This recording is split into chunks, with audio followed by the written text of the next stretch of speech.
अंजनानंदनं वीरं जानकी शोकनाशनं कपीशयक्षहन्तारं वन्दे लङ्काभयङ्करम्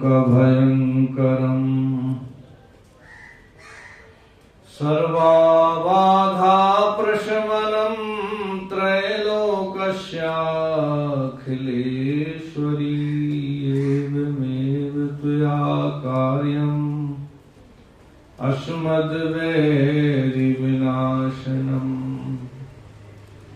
वक्रतुण्ड महाकाय सूर्यकोटिसमप्रभा निर्विघ्नं कुरु मे देवो सर्वकार्येषु सर्वदा।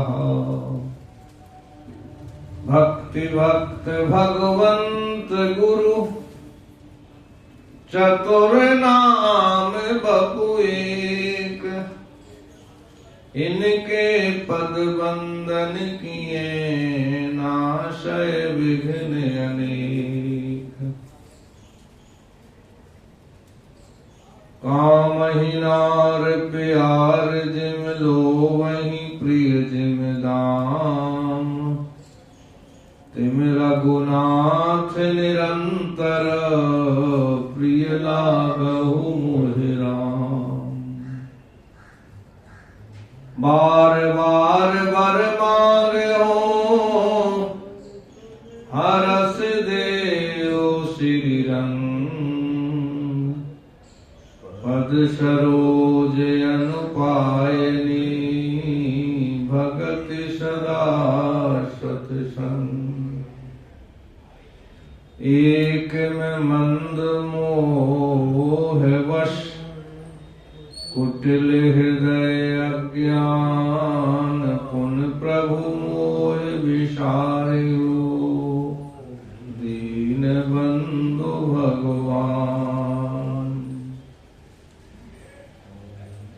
बिगड़ी जन्म अनेक की सुधरे अब ही आज, होए राम को नाम जप तुलसी तज कुसुमार। राम नाम एक अंक है सब साधन है सुन, अंक गए कछु हाथ नहीं अंक रहे 10 गुण। श्वास श्वास पर नाम जपो वृथा श्वास मत खो, ना जाने आश्वास को आवन होए न हो। राम नाम की लूट है लूट सको तो लूट, अंत समय पछताएगा जब प्राण जाएंगे छूट। संगी साथी चल गए को न निभयो साथ, कहे तुलसी सुन रे मना टेक एक रघुनाथ। जीवन में सुखदाई है एक सहारा राम का, जीवन में सुखदाई है एक सहारा राम का। जीवन में सुखदाई है एक सहारा राम का। जीवन में सुखदाई है एक सहारा राम का। एक सहारा राम का, एक सहारा राम का, एक सहारा राम का, एक सहारा राम सब दुखों की दवाई है एक सहारा राम का। सब दुखों की दवाई है एक सहारा राम का। सब दुखों की दवाई है एक सहारा राम का। सब दुखों की दवाई है एक सहारा राम का। जीवन में सुखदाई है एक सहारा राम का। जीवन में सुखदाई है एक सहारा राम का। श्री राम श्री राम श्री राम श्री राम। श्री राम श्री राम श्री राम श्री राम।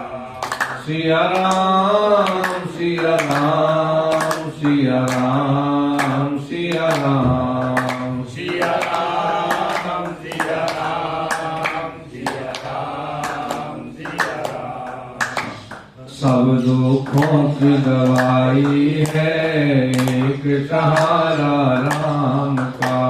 सब दुखों की दवाई है एक सहारा राम का। जीवन में सुखदाई है एक सहारा राम का।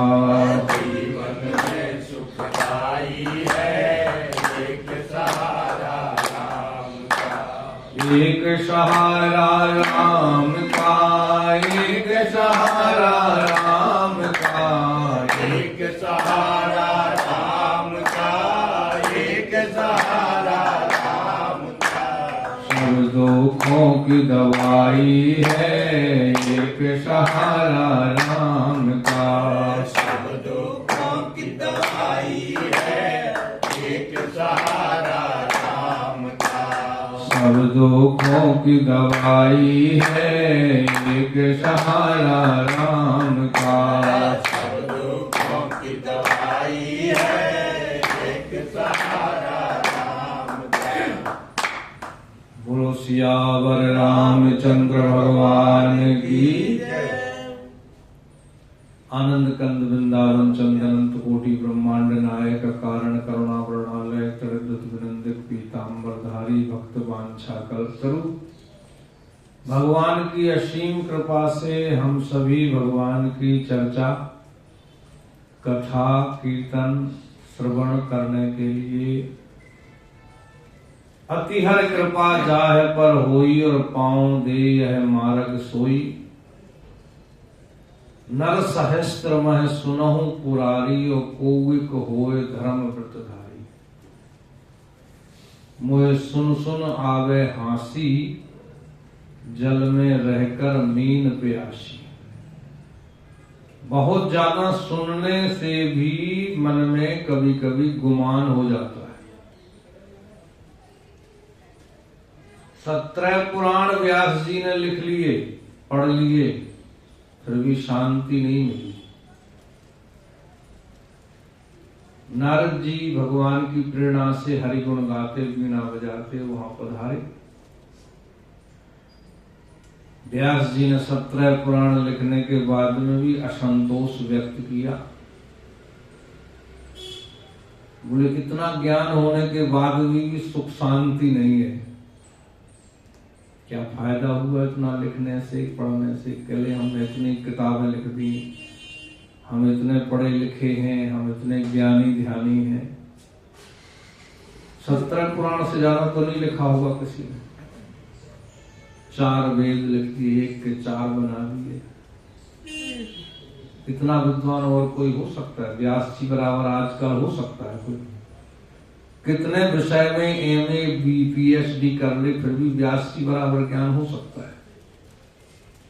पर फिर भी व्यास जी असंतुष्ट हैं, अशांत हैं, परेशान हैं। तो नारद जी को भगवान ने भेजा, बोले इनको संभालो।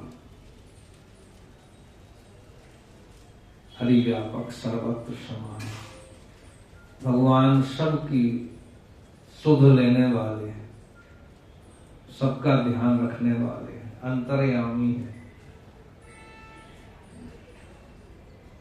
चींटी से लेकर के हाथी तक के लिए वो विश्वंभर कहलाते हैं, उनका भरण पोषण करते हैं।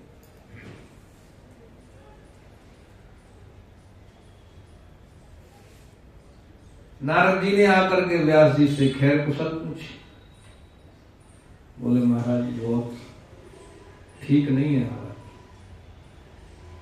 इतना लिखने के बाद में भी मन में बड़ी बेचैनी है। तो नारद जी ने अपनी आत्मकथा सुनाई। सबसे पहले भगवान की कथा, भगवान का सत्संग, भगवान के नाम की महिमा आप हमारे से समझो। हम दासी पुत्र थे,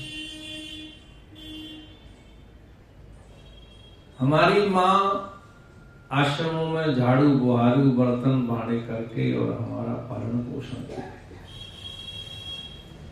हम भी संतों का सज्जनों का कुछ टहलुआ बन करके कुछ सेवा कर देते थे। कभी फूल, कभी लकड़ी, कभी कुछ उनको मदद कर देते थे। वो हमको बच्चा रामदास कहते थे।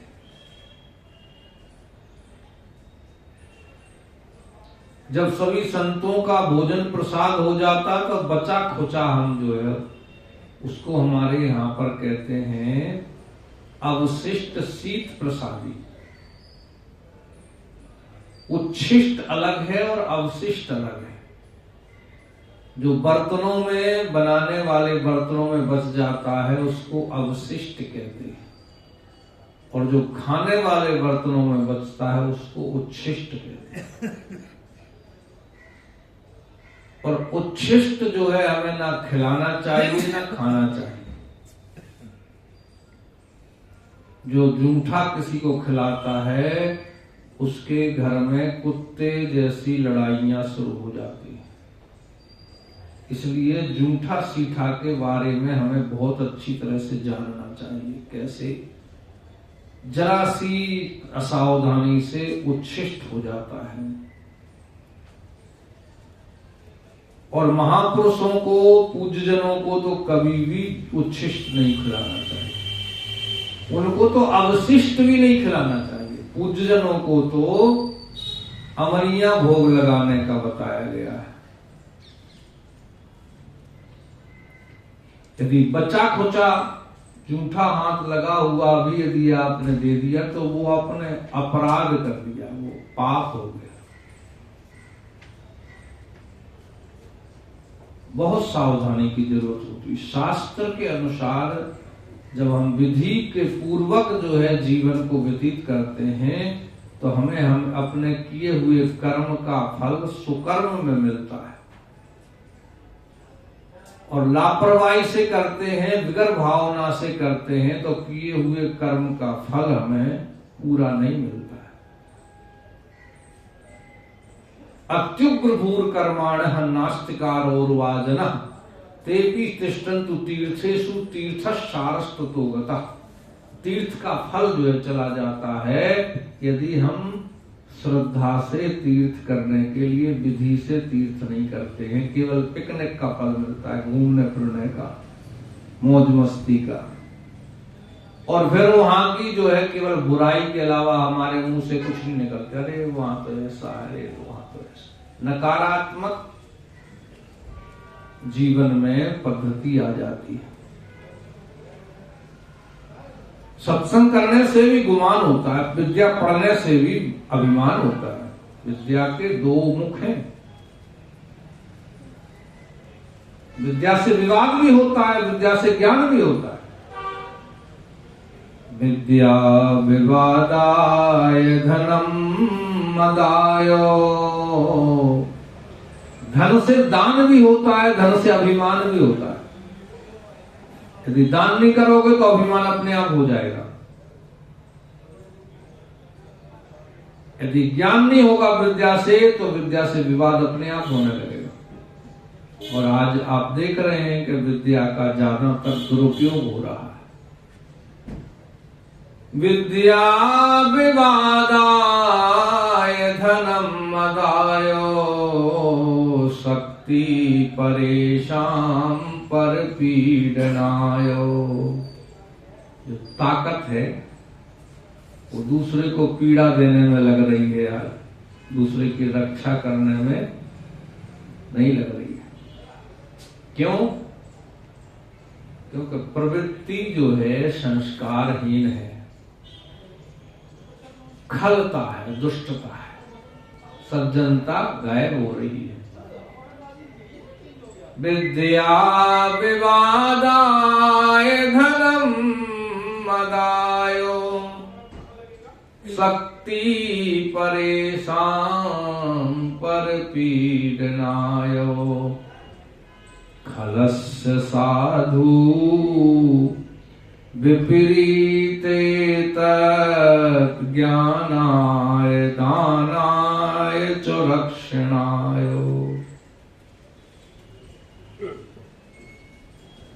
हमारे लिए जो कुछ मिला है उसका सदुपयोग करना, ये सत्संग से हमें समझ में आता है।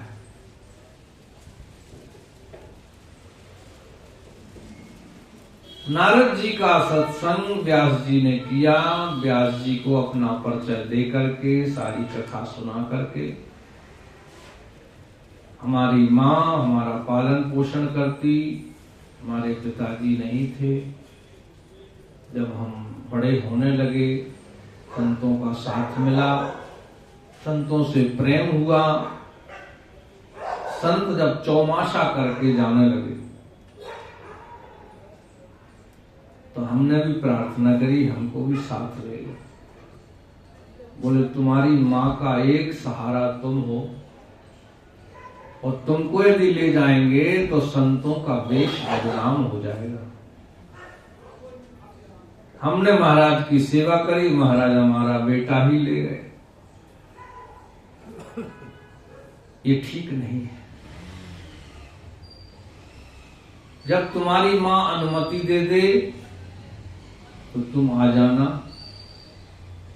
या तुम्हारी माँ का देहांत तो हो जाए तब तुम आ जाना हमारे पास, हम मिलेंगे।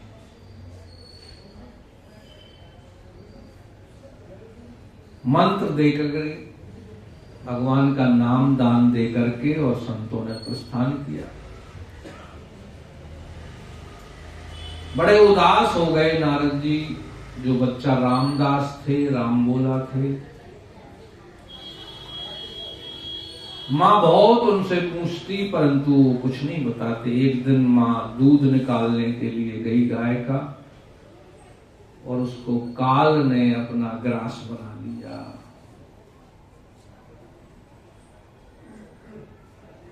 काल तो अपने अपरस डोलता है, कब किसके ऊपर झपट्टा मार जाए कोई गारंटी नहीं है किसी की। इसलिए अपनी फाइल तैयार रखो, अपना हिसाब किताब, जो भी आवश्यक कार्य हैं वो तो कभी पूरे नहीं होना है, परंतु सबसे अति आवश्यक है भगवान का नाम जाप करना, भगवान का नाम गान करना, भगवान के काम करना, भगवान के धाम जाना, भगवान के तीर्थ करना, भगवान ने जो गीता भागवत रामायण में कहा है उसके अनुसार जीवन को चलाना, ये सबसे अति आवश्यक कार्य है। जब तक रहेगी जिंदगी फुर्सत न होगी काम से, कुछ समय ऐसा निकालो प्रेम कर लो राम से, तो जीवन में सुखदाई है एक सहारा राम का। जीवन में सुखदाई है एक सहारा राम का। सब दुखों की दवाई है एक सहारा राम का। सब दुखों की दवाई है एक सहारा राम का। अब तो महाराज माता जी जब चलेंगी तो फिर रोने लगे नारद जी, वहां गई, परंतु बड़ा अचंभा हुआ, बड़ा आश्चर्य हुआ। एक आंख से ठंडा अश्रु निकल रहा है तो एक आंख से गर्म अश्रु निकल रहा है।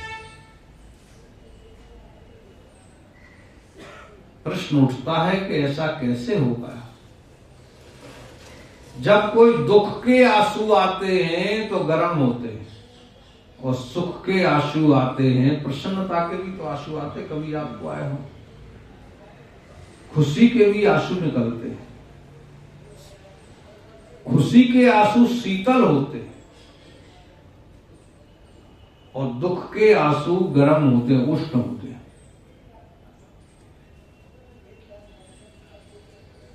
खुशी किस बात की है इनको?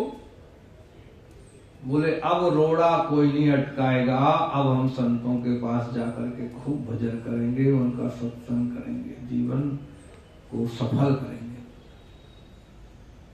और दुख इस बात का है कि जिस माँ ने हमको पाला पोसा बड़ा किया, जब सेवा करने का समय आया तो वो प्रस्थान करके सेवा का मौका नहीं दिया। जिनके माँ बाप सेवा का मौका देते हैं, संतुष्ट रहते हैं, वो बड़े भाग्यशाली होते हैं।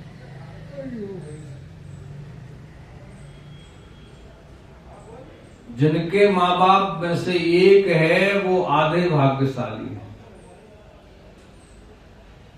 जो मरणोपरांत भी ना श्राद्ध करें, ना तर्पण करें, ना पिंडदान करें, ना पुण्यतिथि करें, वो तो अभागे हैं।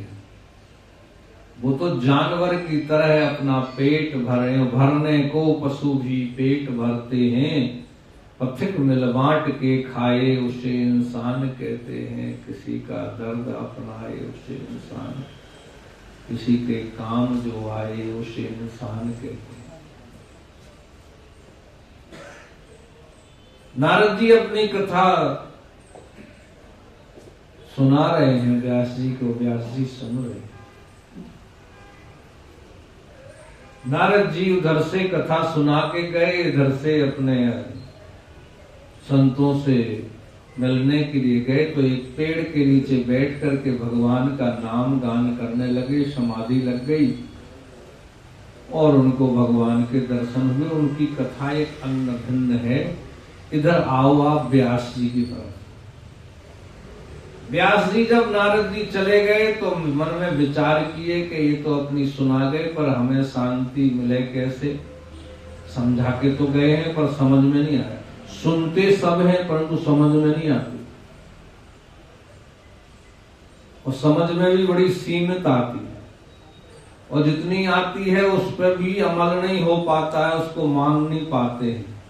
क्योंकि हमारे बीच में काम क्रोध मद लोभ इत्यादि बीच में ठोकर मारते रहते हैं, टक्कर मारते रहते हैं। कभी क्रोध आता है, कभी काम आता है, कभी लोभ आता है।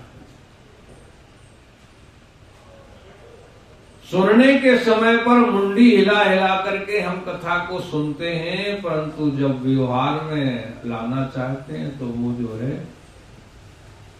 बोलो जय सिया राम, पल्ले झाड़ कथा हो जाती है। आचरण में जो कथा नहीं आती है वो कथा व्यथा की जैसी ही है, व्यथा की ही बहन है।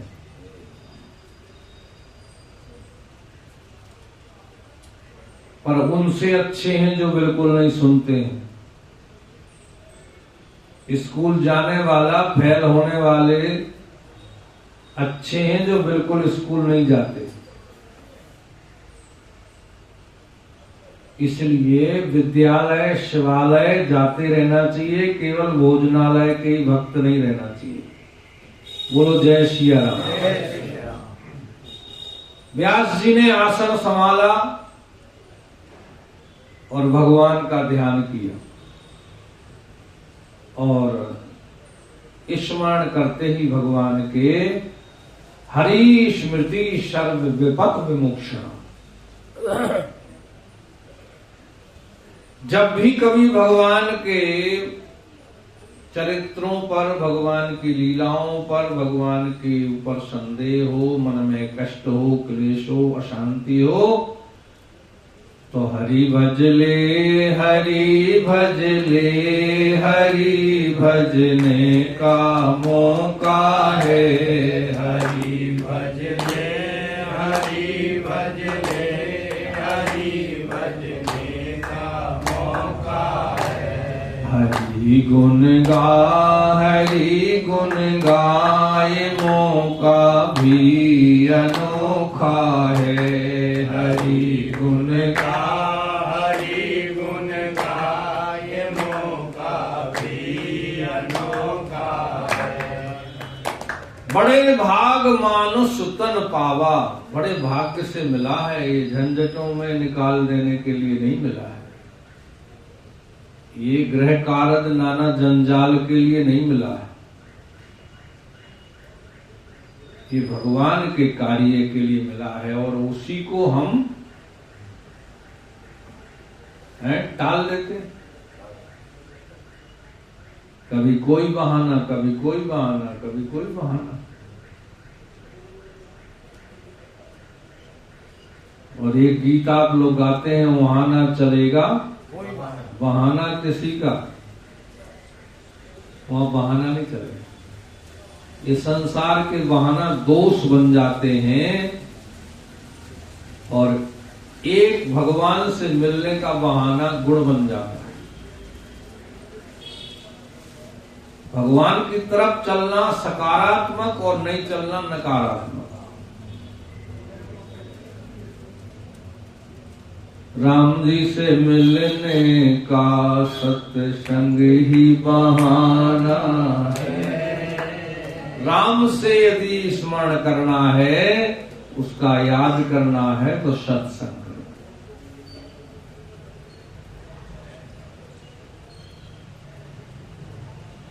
नारद जी तो चलते चलते सत्संग कर लेते थे, कोई राहगीर कोई पकड़ ले। और जब तक ये आदत आपकी नहीं बनेगी तब तक आपका सत्संग पल्लवित नहीं होगा, पुष्पित नहीं होगा, फलित नहीं होगा। जिसने की शर्म, बोलो जय सिया राम। व्यास जी ने आसन ग्रहण किया और बस ध्यान कर लिया भगवान का, और ध्यान करते ही उनको कौरव और पांडवों का प्रसंग गीता के अनुसार, भागवत के अनुसार, महाभारत के अनुसार याद आया। धृतराष्ट्र ने जो भगवान के परम भक्त पांडवों के साथ में अन्याय किया, बोले यदा मृधे कौरव सिंजयाणाम वीरे शतो वीर गतिम गतेषु वृकोदरा वेद्य गधा विमर्शा भगनोरुदंडे धृतराष्ट्रपुत्रे।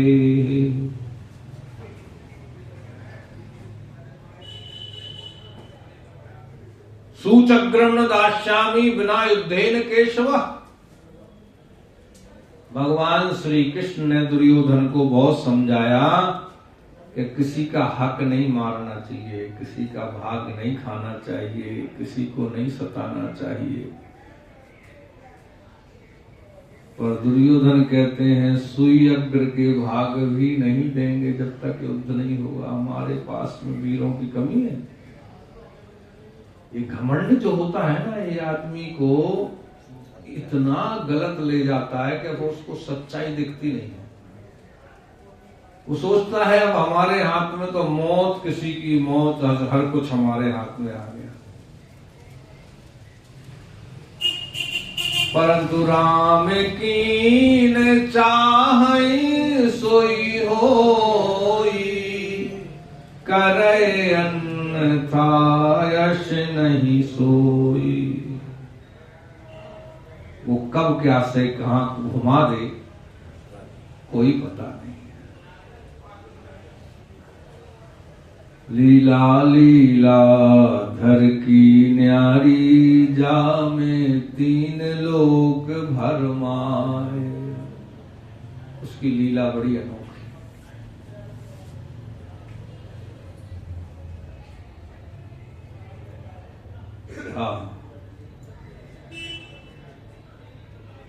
व्यास जी महाराज कहते हैं कि दुर्योधन जब नहीं माना तो महाभारत युद्ध हुआ, और युद्ध इतना भयंकर हुआ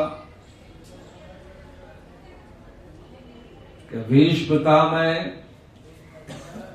द्रोणाचार्य, दानवीर कर्ण,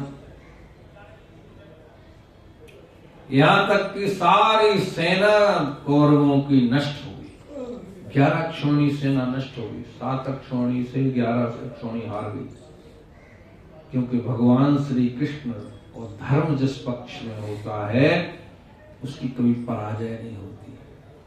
यत्र योगेश्वरा कृष्णो यत्र पार्थो धनुर्धरा तत्र श्री विजयोर्भूतिर ध्रुवा नीतिर्मतिर्मम।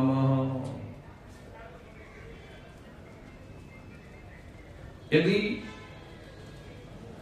धर्म पर चलोगे तो पॉलिटिक्स नहीं हो पाएगी, राजनीति नहीं होगी।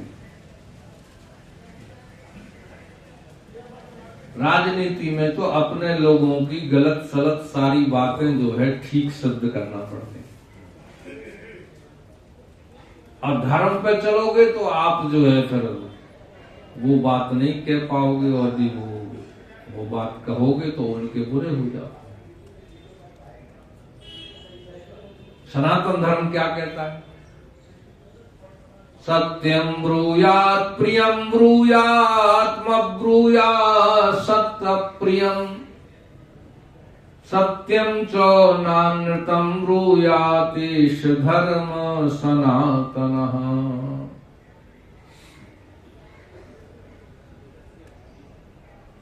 युधिष्ठिर जी ने थोड़ा सा स्वत्थामा अतः नरो वा कुंजर, बस इतना कह दिया। बोले अश्वत्थामा तो मारा गया, ये पक्की बात। परंतु हाथी या मनुष्य, इसका इतने में तो संक बच गया भगवान का। भगवान ने कहा ये तो सारी बात बिगाड़ रहे। यदि ये पता चल गया वो मनुष्य नहीं था, हाथी था, तो पराजय हो जाएगी धर्म की, क्योंकि फिर द्रोणाचार्य जी हथियार नहीं छोड़ेंगे, और द्रोणाचार्य जी के हाथ में हथियार जब तक है तब तक उनको भगवान शंकर भी नहीं हरा सकते। देखो, द्रोणाचार्य जी के पास में इतनी बड़ी धनुर्विद्या थी कि भगवान ब्रह्मा विष्णु महेश भी उनको नहीं हरा सकते, पर अधर्म के पक्ष में होने के कारण उनको हारना पड़ा। धन हो, बल हो, कोई भी बुद्धि विद्या हो, यदि अधर्म के पक्ष में है, शास्त्र विरुद्ध है, तो वो असफल हो जाएगी, वो व्यर्थ चली जाएगी, कष्ट देगी, पाप बन जाएगी और नरक लेगी।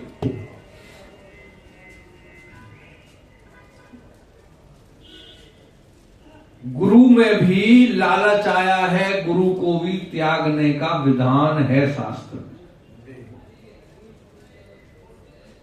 परंतु शास्त्र को त्यागने का नहीं है, भगवान को भी त्यागने का। बुद्ध जो है हमारे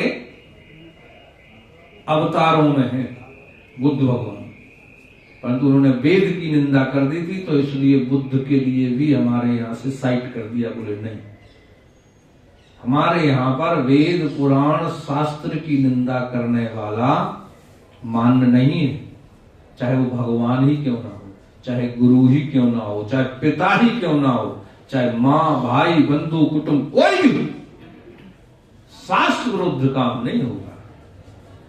शास्त्र को भगवान से भी ऊपर रखा गया है, क्योंकि शास्त्र में कोई पक्षपात नहीं हो सकता है। गुरु जी तो कर सकते हैं, भागवत कथा होती है, राम कथा, उसमें मिलावट हो गई, वायु में मिलावट, पानी में मिलावट, खाद्यान्नों में मिलावट, हर जगह मिलावट मिलावट मिलावटी सामान। इसलिए हम तो कहते भैया गीता प्रेस गोरखपुर की रामायण भागवत गीता पढ़ो।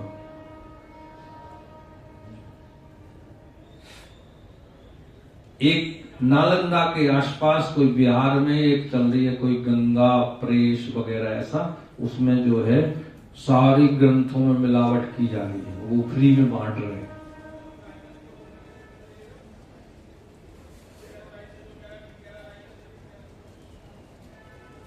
हमारे धर्म ग्रंथों में भी अब मिलावट करना शुरू कर दी है विधर्मियों ने, क्योंकि हमारी श्रद्धा हमारा विश्वास जो है वो जब तक नहीं जाएगा, मंत्रों में मिलावट करना शुरू कर दी। मंत्रों का उच्चारण नहीं करना चाहिए। तुलसीदास जी ने कहा, आप लोग रामायण पढ़ते रहते हैं, अयोध्या कांड का 223वां दोहा आपने पढ़ा। अब ध्यान से यदि ध्यान से पढ़ेंगे एक एक चौपाई में, तो मंत्र जोग जुगुति अरु मंत्र प्रभाव, फल ही जब करिए दुराऊ। कोई भी मंत्र ऐसे ही नहीं बोलना चाहिए, उच्चारण नहीं करना चाहिए, और गुरु मंत्र तो कभी नहीं तो उसका असर कम हो जाता है, फल कम हो जाता है। फल ही तब ही जब करिए दोराओ, वह जब फल देता है जब उसको छिपाओगे, दुराओगे।